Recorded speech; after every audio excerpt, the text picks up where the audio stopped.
Hello दोस्तों, welcome to the channel Nidhi blogs. Radhe Radhe, जय श्री कृष्णा। कैसे हैं आप सभी? आई होप आप सभी बहुत अच्छे होंगे। स्वागत करती हूं मैं अपने इस न्यू ब्लॉग में। आप सभी को वट सावित्री व्रत की बहुत बहुत शुभकामनाएं। वट सावित्री व्रत सभी सुहागिन महिलाएं करती हैं, सभी बहनें करती हैं और ये व्रत अपने पति की लंबी आयु के लिए की जाती है। और मुझे भी बहुत अच्छा लगता है इस तरह का कोई भी व्रत रखना, उपवास रखना। मैं भगवान में बहुत आस्था रखती हूँ, धर्म में बहुत विश्वास रखती हूँ। भगवान का भक्ति करना चाहिए और हमको एकदम निश्चल मन से और भाव भक्ति से करना चाहिए।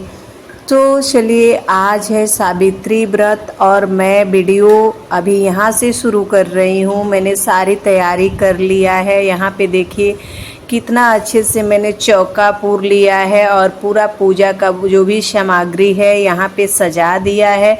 ये सब मैं वीडियो नहीं बना पाई थी और मैं अपने बालक को यहाँ पे बैठा दी हूँ। तो देखिए मेरे बाल गोपाल लोग यहाँ पे बैठे हुए हैं और यहाँ पे मुझसे जितना ही बन सका था मैंने फल प्रसाद और यहाँ पे पूजा के लिए इकट्ठा किया है। और ये देखिए इस व्रत में 2 पंखा लगता है, तो यहाँ पे मैंने पंखे को भी रख लिया है और एक साड़ी भी मैंने रख लिया है, जो कि मैं इसको बाद में पहन लूँगी। यहाँ पे अभी चढ़ाने के लिए रखी हूँ, कुछ श्रृंगार का सामान रखी हूँ है। और यहाँ पे मैं आ गई हूँ तैयार होने के बाद से।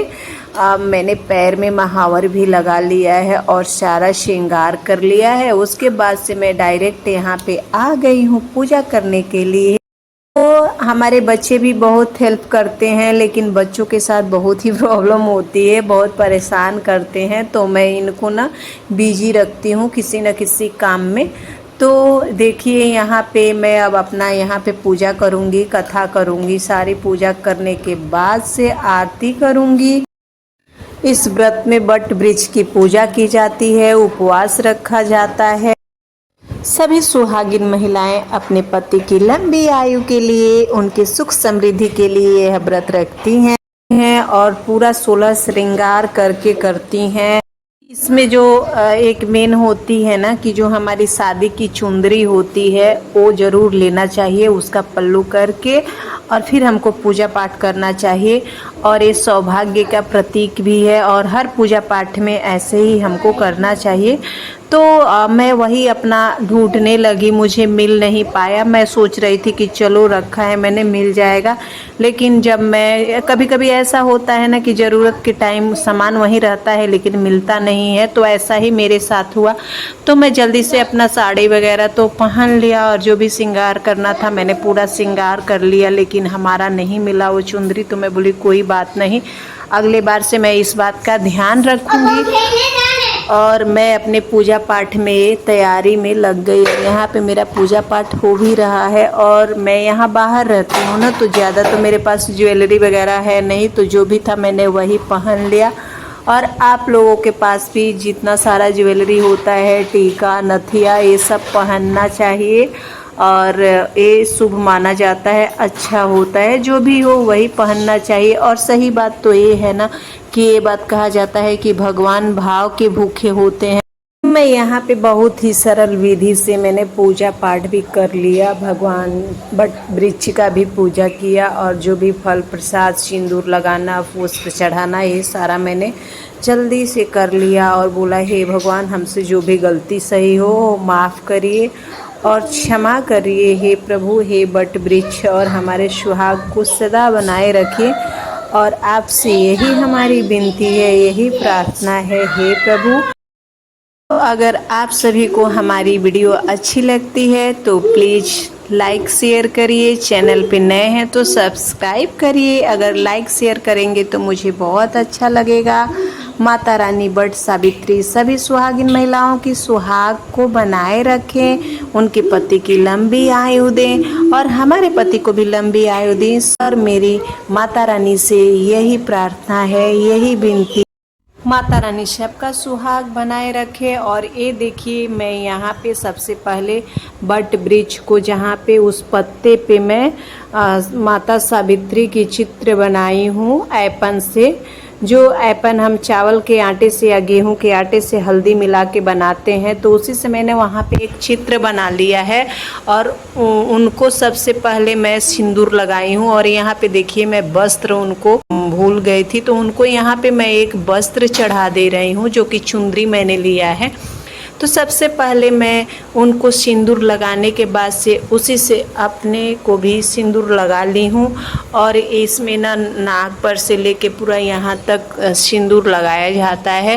अरे इसमें ना पत्ते लेते हैं और उस पत्ते पे जो भी मतलब वो जो चढ़ाने वाला होता है, इसमें पूड़ी बनाते हैं, गुलगुला बनाते हैं। तो वो भी मैंने जल्दी जल्दी से पूड़ी गुलगुला भी बना लिया था, उसको भी मैं यहाँ चढ़ाने के लिए रखी हूँ।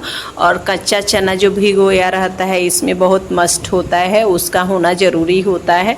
तो ये सब मैं एक जो बेना है ना पंखा, उसको यहाँ मैं दान के लिए रखी हूँ। और ये जो श्रृंगार का सामान है इसमें से कुछ मैं दान कर दूंगी, जैसे कुछ सुहागिन महिलाओं को ही दे दूंगी। या जब भी गांव जाऊंगी तो वहाँ पे पंडित जी को मैं दे देती हूँ। मैं ऐसा ही करती हूँ कि तीज में भी जो भी मैं जो साड़ी वगैरह और श्रृंगार का सामान रहता है ना वो रखी रहती हूँ, और गांव पे जब भी जाती हूँ तो मैं दान दे देती हूँ।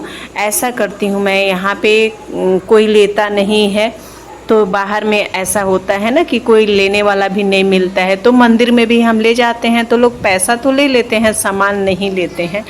तो इसलिए मैंने यहाँ पे जो पूड़ी वगैरह ये बनाया है, यहाँ मैं इस बेने पे जो भी है ना उस श्रृंगार का सामान और इस जो कुछ प्रसाद यहाँ पे मैं चढ़ा दूँगी। और इसी में से कुछ मैं चढ़ाऊँगी और इसी में से भी मैं अपने कुछ प्रसाद अपने पति को भी पूजा करने के बाद से इसमें से दूँगी और उनका पूजा करूँगी। तो ऐसे ही किया जाता है। तो बहुत ही सरल भाव से, बहुत ही सरल विधि से मैंने पूजा को किया। माता रानी हमारे सौभाग्य को बनाए रखे और हमसे कोई भूल चूक गलती हो तो माफ़ करें, मैं बार बार उनसे यही विनती कर रही हूँ।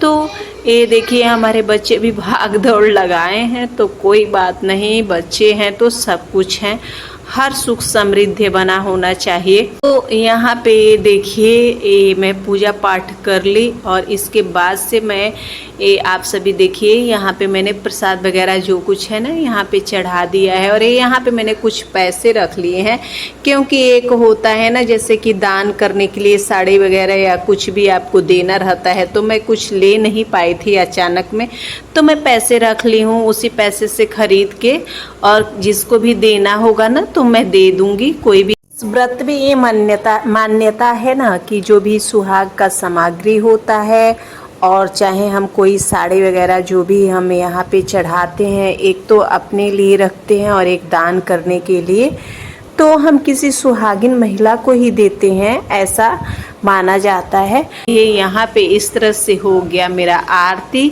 इस व्रत को करिए, जो भी हमारी बहनें करना चाहती हैं तो वो व्रत को कर सकती हैं, बहुत अच्छा लगता है। और ज़्यादा कुछ हो नहीं है इस व्रत में, तो हमको ना सच्चे मन से और सच्चे भाव से इस व्रत को करना चाहिए। तो मैं भी अपने पति के लिए व्रत रखी हूँ।